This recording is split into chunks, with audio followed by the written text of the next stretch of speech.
السلام علیکم ناظرین، MR نیوز ہیڈ لائنز میں ایک بار پھر آپ کو خوش آمدید۔ میں ہوں راشدہ حفیظ اور میں ہوں محمد ابرار۔ سب سے پہلے نیوز ہیڈ لائنز۔ دیر بالا میں ایمبولینس دریا میں گرنے سے 4 افراد جاں بحق ہو گئے۔ خیبر پختونخوا کے ضلع دیر بالا کے علاقے کے مقام پر ایمبولینس کو حادثہ پیش آیا اور وہ دریا میں جا گری۔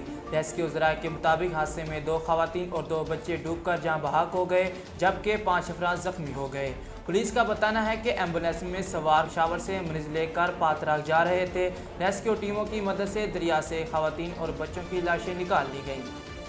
وزیر اعظم عمران خان نے سماجی رابطے کی ویب سائٹ ٹویٹر پر اپنے پیغام میں کہا کہ کشمیر میں اقوام متحدہ کی زیر نگرانی رائے شماری کا سیکیورٹی کونسل کا عہد پورا نہیں ہوا۔ ہندو مودی حکومت ہٹائی سے سیکیورٹی کونسل کی قراردادوں، انسانی ہمدردی کے قوانین سمیت بین الاقوامی کنونشنز کی خلاف ورزی کر رہی ہے۔ عمران خان نے کہا، بھارت مقبوضہ کشمیر کی حیثیت اور ڈیموگرافی کو تبدیل کرنے کی کوشش کر کے جنگی جرائم کا ارتکاب کرتا ہے۔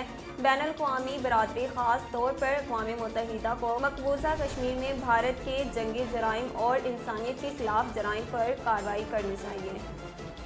ناظرین، موسم کے حوالے سے آپ کو آگاہ کرتے چلیں۔ بارش کے باعث فرحان کالونی میں بھینسوں کے باڑے کی چھت گر گئی۔ پولیس کے مطابق چھت کے ملبے سے دب کر 3 افراد جاں بحق اور 2 زخمی ہو گئے۔ واقعے کے بعد ریسکیو اہلکاروں نے لاشوں اور زخمیوں کو ملبے سے نکالا اور زخمیوں کو فوری طبی امداد کے لیے سول ہسپتال منتقل کیا گیا۔ جاں بحق ہونے والوں کی اہل خانہ کا کہنا ہے کہ جس وقت چھت گری اس وقت جاں بحق اور زخمی ہونے والے 5 افراد باڑے میں سوئے ہوئے تھے۔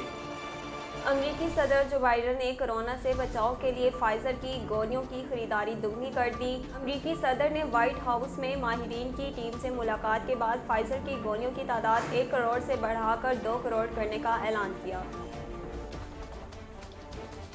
غیر قانونی طور پر بھارت کے زیر قبضہ جموں و کشمیر میں بھارتی فوجوں نے اپنی ریاستی دہشت گردی کی تازہ کارروائی کے دوران آج ضلع پلوامہ میں 3 اور کشمیری نوجوانوں کو شہید کر دیا۔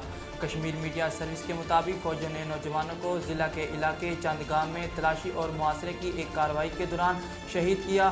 آخری اطلاعات آنے تک علاقے میں فوجی کارروائی جاری تھی۔ ناظرین، اب تک کے لیے اتنا ہی۔ مزید خبروں اور اپڈیٹ کے لیے دیکھتے رہیے MR نیوز۔